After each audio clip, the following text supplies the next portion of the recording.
గౌరీ ఇంటి ఆకు కాస్త గోరింటాకుగా మారింది. ఆషాఢ మాసం వచ్చింది అంటే ఆడవాళ్లు ప్రతి ఒక్కరూ గోరింటాకు పెట్టుకుంటారు.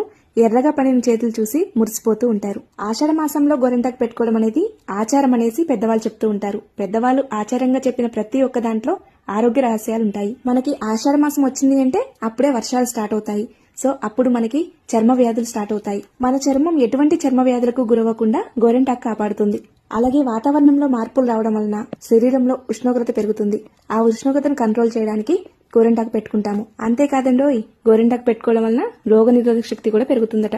ఆడవారికి అరచేతిలో గర్భాశయ నాడులు ఉంటాయంట. మనం గోరింటాకు పెట్టుకోవడం వలన ఆ నాడుల యొక్క ఉష్ణోగ్రతను లాగేస్తాయట. ఇవన్నీ పక్కన పెడితే ఆడవాళ్ళకి గోరింటాకు అందాన్ని పెంచుతుంది. చేతులు అందంగా కనిపిస్తాయి. నాకైతే గోరింటాకు చాలా ఇష్టం. ఆషాఢ మాసం లేదు, శ్రావణ మాసం లేదు, సంవత్సరంలో ఎప్పుడైనా గోరింటాకు పెట్టుకుంటూనే ఉంటాను. నాలాగా మీలో ఎంతమంది గోరింటాకు అంటే చాలా ఇష్టం? కామెంట్ చేయండి. Thank you for watching.